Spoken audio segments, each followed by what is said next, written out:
दोस्तों ये एक ऐसा टॉपिक है जिसके बारे में अक्सर आप लोगों से क्वेश्चन एग्जाम में पूछे जा सकते हैं को कि भाई हो सकता है कि chief justice of India DY Chandrachud जो कि फॉर्मर चीफ जस्टिस थे उनको एनएचआरसी का चेयरपर्सन बनाया जा सकता है। इसका जो मेन हेडक्वार्टर है वो आप लोगों को देखने को मिलेगा न्यू दिल्ली के अंदर में, ठीक है। अदर प्लेसेस पर भी स्टेब्लिश किए जा सकते हैं, तो ये बेसिक चीजें हैं। अब एक इंटरेस्टिंग बात मैं आप लोगों को बताता हूँ।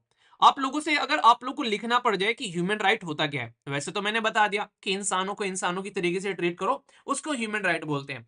ये कोई एक मेंबर की बॉडी नहीं है, इसके अंदर में मल्टी मेंबर आप लोगों को देखने को मिलेंगे। मल्टी मेंबर मतलब इसके अंदर में चेयरपर्सन और 5 मेंबर आप लोगों को देखने को मिल सकते हैं। मेंबर की एनएचआरसी के जो मेंबर हैं कुछ ना कुछ तो क्वालिफिकेशन होना चाहिए।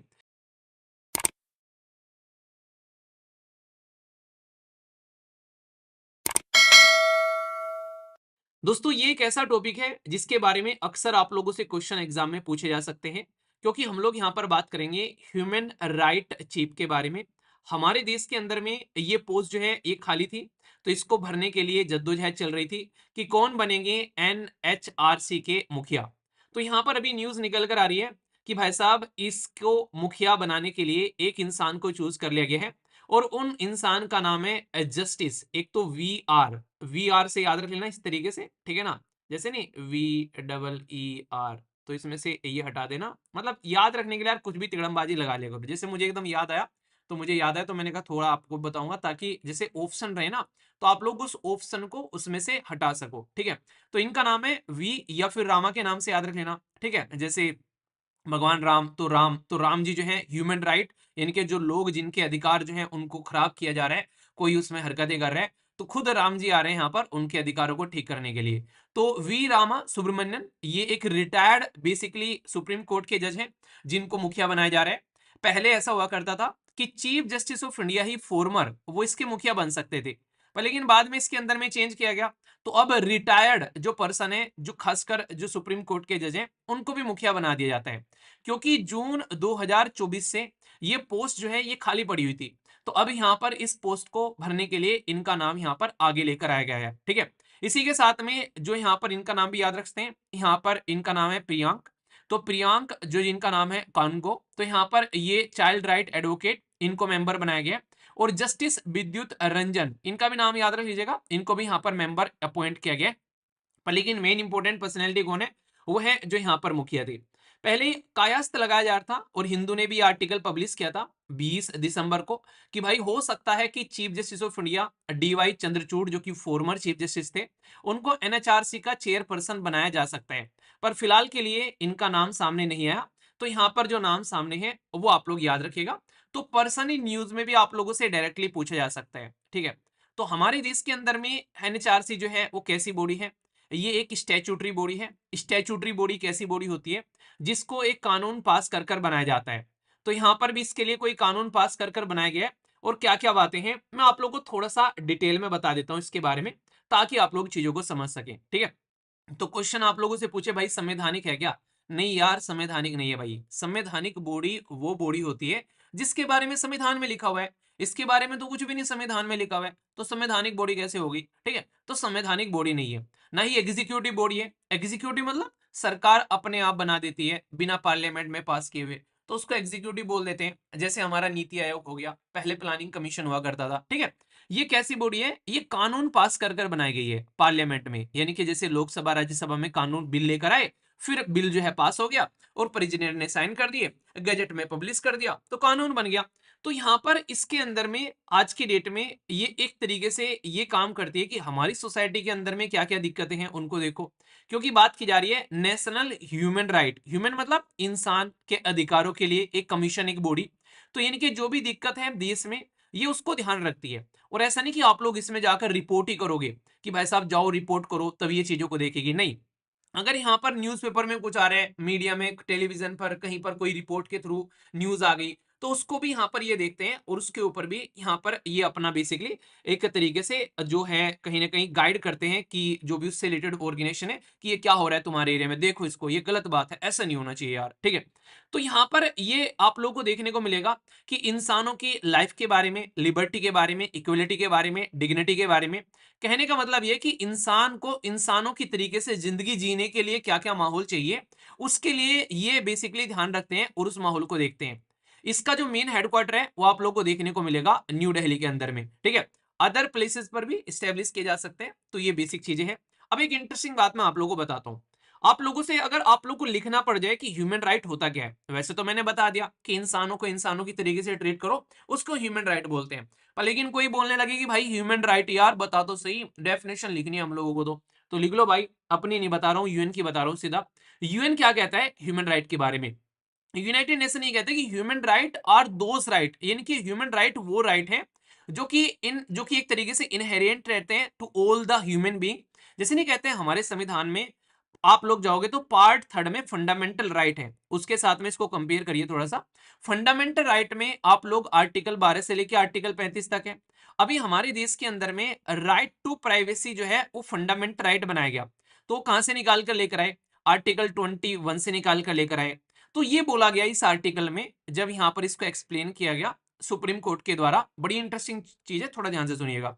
ये बोला गया कि अगर कोई इंसान धरती पर पैदा होता है तो उसकी प्राइवेसी उसके साथ में ही पैदा हो जाती है।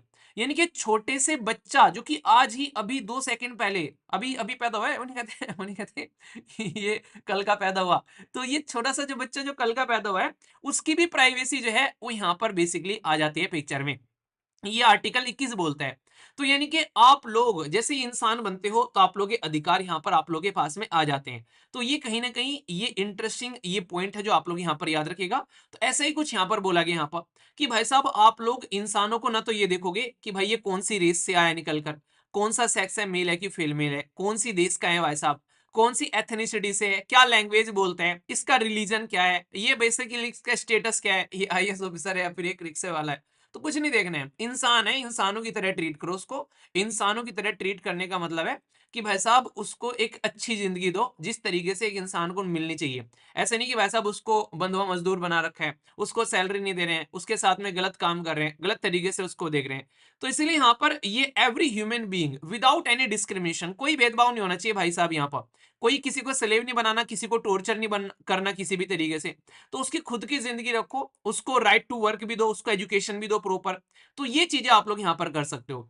तो हमारे देश के अंदर में तो ये कमीशन नहीं है, इवन इंटरनेशनल लेवल पर भी ह्यूमन राइट डे सेलिब्रेट किया जाता है 10 दिसंबर को हर साल। तो ये भी आप लोग ध्यान रखिएगा। तो मैंने क्या बताया भाई, हमारे देश में क्यों बनाया? भाई हमारे देश में बहुत सारी दिक्कत होती है, तो उसको सोल्यूशन देखने के लिए कोई ना कोई तो होना चाहिए। तो क्या क्या प्रॉब्लम होती है आप लोग खुद देख लो।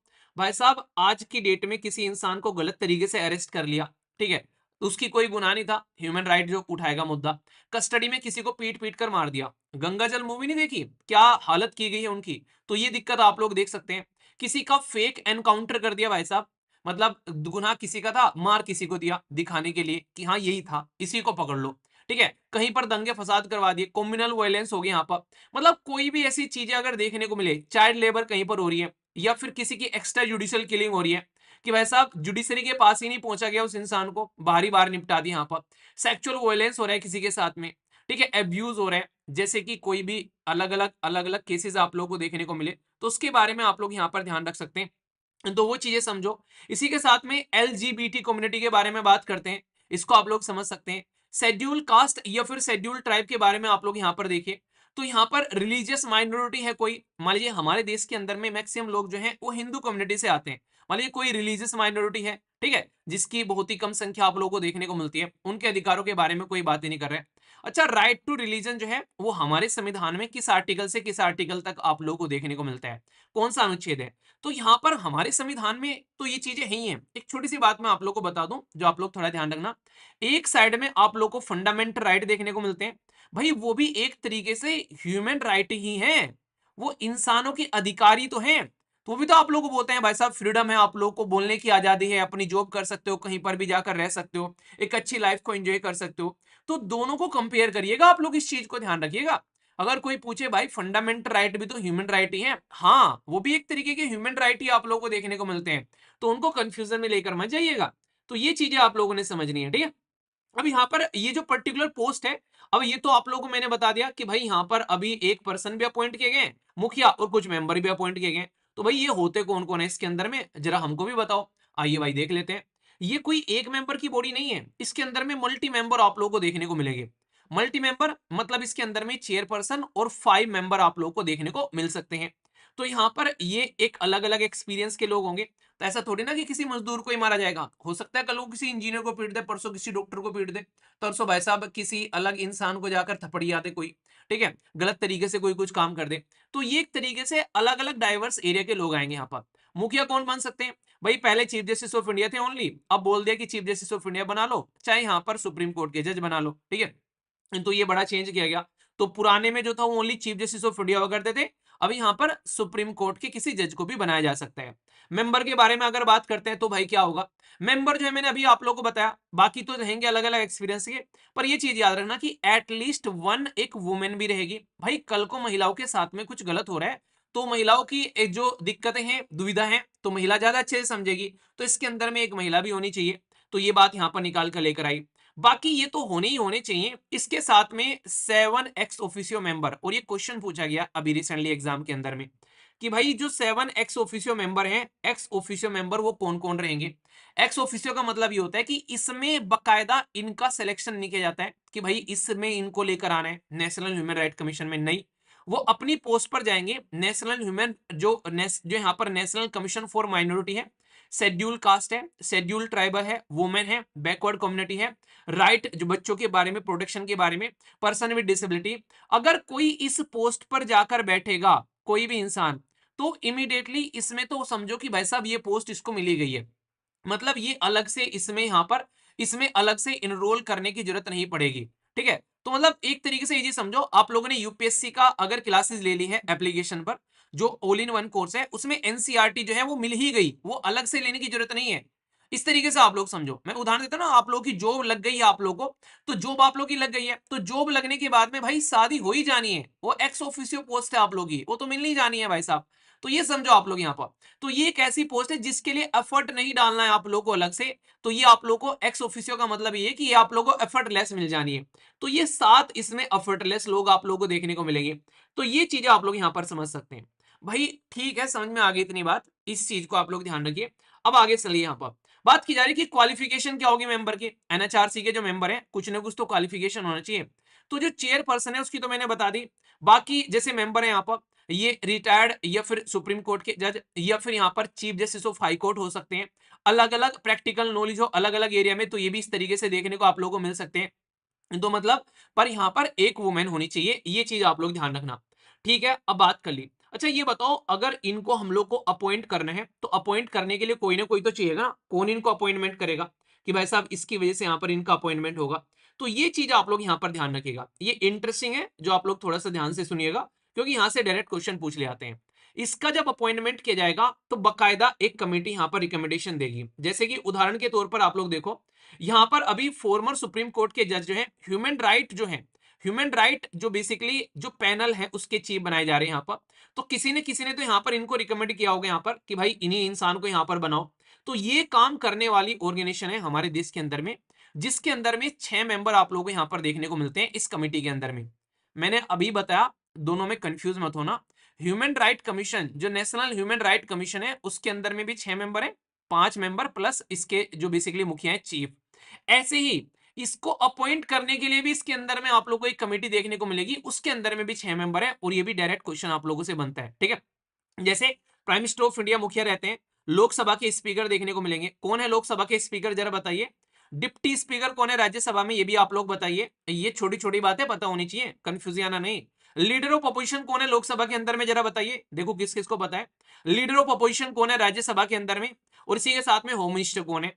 तो टोटल मिलाकर 1 2 3 4 5 6 6 मेंबर आप लोग यहाँ पर ये देखने को मिलेंगे। तो ये 6 मेंबर डिसाइड करते हैं कि भाई कौन बनेगा।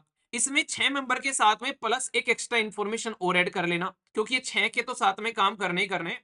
एक चीज और ध्यान रखना यहाँ पर, वो क्या है, हमारे देश के अंदर में आज की डेट में जैसे मैंने बताया अभी यहाँ पर कि भाई इसके अंदर में आप लोग को जज भी देखने को मिलेंगे, ठीक है। तो यहाँ पर ये बोला गया कि जो सिटिंग जज ऑफ द सुप्रीम कोर्ट या फिर जो chief justice of high court है, वो can appoint only after the consultation with the chief justice of India. ये लाइन याद रखना, भूल मत जाना। मैंने बोला क्या कि अगर किसी इंसान को, अभी बताया ना यहाँ पर कि इसमें आप लोगों को रिटायर्ड जज यहाँ पर देखने को मिलेंगे या हाई कोर्ट के देखने को मिलेंगे सर्विंग या फिर रिटायर यहाँ पर। तो अगर वो ऑलरेडी काम कर रहे हैं और यहाँ पर उनको इस पैनल के अंदर में अपॉइंट कर रहे हैं, तो परमिशन आप लोग को यहां पर किससे लेनी पड़ेगी? यहां पर एक तरीके से आप लोग बोल सकते हैं कि परमिशन नहीं बोलेंगे, इसको कंसल्ट करना बोलेंगे कि भाई इनसे कंसल्ट करो, जिनको आप लोग अपॉइंट करने जा रहे हो वो जुडिशरी का पार्ट है। तो यहां पर आप लोग बोल सकते हैं कि अगर कोई सुप्रीम कोर्ट का जज वहां पर जाएगा या फिर कोई जज हाई कोर्ट का वहां पर जाएगा, तो चीफ जस्टिस ऑफ इंडिया से कंसल्ट किया जाएगा उनके बारे में कि भाई इनको अपॉइंट करने जा रहे हैं, कोई दिक्कत, कोई समस्या, कोई परेशानी तो नहीं है।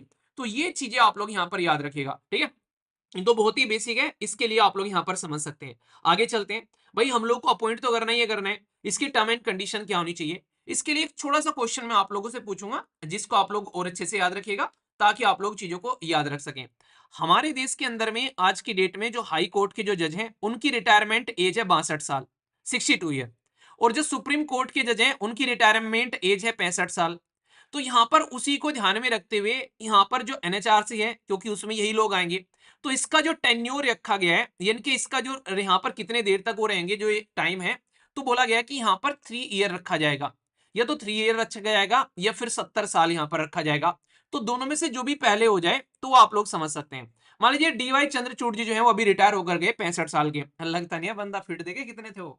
मतलब इसको कहते हैं अपनी जिंदगी में ना सब चीजें साथ में लेकर चलो, पर फिटनेस को सबसे ऊपर रखो। अगर आप लोग आज के डेट में फिट नहीं हो ना, बहुत सारी दिक्कतें जिंदगी में देखने को मिलेगी। तो फिटनेस को सबसे ज्यादा प्रायोरिटी दो, ठीक है। तो यहां पर क्या बोला गया कि भाई साहब 65 साल का इंसान हो गया डीवाई चंद्रचूड़ जी, अगर उनको अपॉइंट करना तो 3 साल यहां पर आराम से कंप्लीट कर लेते, वो 68 साल की उम्र में रिटायर होकर चले जाते। या फिर मान लीजिए उनको अब की बार तो अपॉइंट किया नहीं गया, अभी इनको अपॉइंट कर दिया गया। अब इसके बाद में मान लीजिए डीवाई चंद्रचूड़ जी आ गए, अब 3 साल बाद डीवाई चंद्रचूड़ जी आएंगे 65, अब 65 से बाद में 3 साल और जोड़ दो, इसमें 68 साल अब की उनकी उम्र हो चुकी होगी जब डीवाई चंद्रचूड़ जी आएंगे। तो इसमें क्या उम्र है? इसमें भाई मैक्सिमम 70 है यहाँ पर। तो इसका मतलब वो 2 साल का ही टेन्योर करके चले जाएंगे, क्योंकि 70 साल से नीचे एज होनी चाहिए यहाँ पर। समझ में आ गया ना दोनों का क्राइटेरिया क्या है? तो इसको आप लोग ध्यान रखिए। पर ऐसा भी नहीं है कि फिर से एलिजिबल नहीं है अपॉइंटमेंट के लिए, तो एलिजिबल है फॉर रीअपॉइंटमेंट, तो ये भी आप लोग यहाँ पर देख सकते हैं। तो ये समझ सकते हैं यहाँ पर, तो ये चीजें आप लोग यहाँ पर ध्यान रखिएगा, ठीक है। सैलरी अलाउंसेज ये सारी चीजें जो हैं वो सेंट्रल गवर्नमेंट एक बार डिसाइड कर लेती है। पर लेकिन एक बार अगर डिसाइड कर लिया और किसी को ये चीजें, किसी इंसान को ये पोस्ट प्रोवाइड करा दी, तो फिर याद रखना उस इंसान को आप लोग बेसिकली चेंज नहीं कर सकते कि भाई ये हमारे हिसाब से काम नहीं कर रहे, इसकी आधी सैलरी काट लो। ऐसे नहीं कर सकते आप लोग यहाँ पर। तो ये चीजें आप लोग ध्यान रखना। तो ये पूरा का पूरा चैप्टर मैंने आप लोगों को यहाँ पर कवर करा दिया। ये है आप लोग का। आप जाकर आप लोग लक्ष्मीकांत खोल लेना, और लक्ष्मीकांत में जो पूरा का पूरा चैप्टर है यहाँ पर, उसमें कोई भी प्रॉब्लम आप लोगों को देखने को नहीं मिलेगी। पूरा चैप्टर आप लोगों का यहाँ पर कवर हो चुका है, NHRC national human right commission का पूरा स्टेटिक पोर्शन के साथ में। अपॉइंटमेंट कैसे होता है, कौन कौन है, क्या क्या कंडीशन है, ये चीजें हैं। अब ये तो हो गया इतना। अब इसमें एक छोटा सा टॉपिक और ऐड कर देता हूँ, क्योंकि मैं अभी नेशनल लेवल पर बात कर रहा हूँ। आइए आप लोगों को इंटरनेशनल लेवल पर भी लेकर चलता हूँ, ठीक है। इंटरनेशनल लेवल पर जब आप लोग बात करते हैं, तो भाई साहब उसमें भी आप लोगों को देखने को मिलेंगे यहाँ पर, मतलब इंटरनेशनल लेवल पर एक, वो स्लाइड नहीं लेके आया यार मैं, ठीक है चलो ये वाली पॉइंट बता देता हूँ। इंटरनेशनल लेवल पर भी मतलब एक ऐसी बॉडी है जो कि ह्यूमन राइट का ध्यान रखती है। ये है कॉन्स्टिट्यूशनल एंगल में आप लोगों को बता दूं।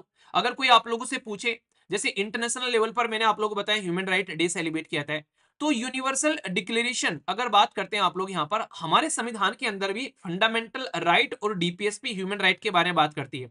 फ्रीडम, इक्वलिटी, एक्सप्लॉयटेशन से रोकना, अपना रिलीजन फॉलो करना, कल्चर, ये क्या है? ये आप लोग के फंडामेंटल राइट, एक तरीके से मौलिक अधिकार, ये ह्यूमन राइट ही तो है।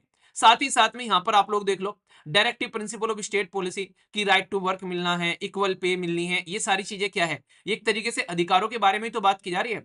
तो इसीलिए ये चीज आप लोग समझ सकते हैं। और हमारे देश के अंदर में नेशनल, स्टेट और डिस्ट्रिक्ट लेवल पर ये सारी चीजें देखी जाती हैं, ताकि किसी भी इंसान की, किसी को भी कोई भी दिक्कत देखने को नहीं मिले। तो ये है पूरा का पूरा ये particular topic extra background information के साथ में। तो पर्सन इन न्यूज भी पूछा जा सकता है, ये कैसी बॉडी है ये पूछा जा सकता है, कौन कौन अपॉइंटमेंट किया गया, कैसे कैसे अपॉइंटमेंट किया जाता है, कौन इस कमिटी में होता है, कौन कौन यहाँ पर इसके मेंबर होते हैं, एक्स ऑफिशियो मेंबर कौन होते हैं। अगर पुराने क्वेश्चन पेपर उठाकर देखोगे तो ये सारे क्वेश्चन पूछे जा चुके हैं। तो ये समझो बहुत सारे क्वेश्चन भी प्रैक्टिस हो गए आप लोग के, अगर सिस्टमेटिक वे में चीजों को लेकर चलोगे तो, ठीक है। कोई दिक्कत, कोई समस्या, कोई परेशानी हो तो बताओ, नहीं तो भाई आगे बढ़ लेते हैं, ठीक है। फीडबैक यार दे दिया करो, जैसा भी आप लोग को लेक्चर लगता है, अच्छा या बुरा आप लोग बता दिया करो, ताकि मुझे पता चलता रहे। और जो टीम जो आप लोगों के लिए मेहनत करती है इतनी सारी आप लोगों के लिए, तो उसको भी पता चलता रहे। तो अपना फीडबैक दिया करो, और इसी तरीके से साथ ही साथ में जो क्वेश्चन पूछे जाते हैं उनका आंसर दिया करो, ठीक है, जो भी मैं आप लोगों से पूछता रहता हूँ। ओके, तो बेसिक है, इंपॉर्टेंट है।